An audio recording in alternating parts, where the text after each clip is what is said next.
Challenge-ի հաղթողների հետ ենք։ Էդգարի ու Ստյոպի։ Տեսել եք ոնց են ուտում տղեկը։ Սկսենք դուսքից, ես սենց բան եմ առաջարկում եմ քաբաբ։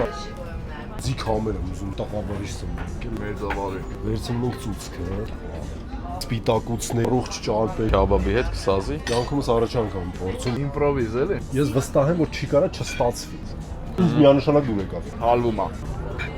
Մեղր է լրիվը։ Նոր ուտեստ է ստեղծում։ Ռեժոնից կտակ։ Ինչքան բան է դրած բեմներս։ Խորոված սոխ առաջ անգամ ես էլի փորձել։ Խորովածը իսկականից համով էր։ Ու ես ինչ կծու է։ Վայ։ Ասում է շարժվեք թե չէ մեզ էլ են ուտելու։ Դա կծու է։ Սուսկի հախից եկան։ Լավ էր, արժեջ։ Ինչ դուր եկավ։ Ո՞մ է խաշուտ։ Ես լուրջ ուտողների հետ եմ, հավեսու 60 ուտող։ Խորոված բանջարեղենը շատ եմ սիրում։ Լավ ասիր այնպես սովախ։ Սոխը, ապազանց ասում են օգտակար է։ Հարմա հետ շատ լավ է գնում։ Ժողովուրդ ջան, մենք հաց ուտելու շարունակենք։ Հաջողություն։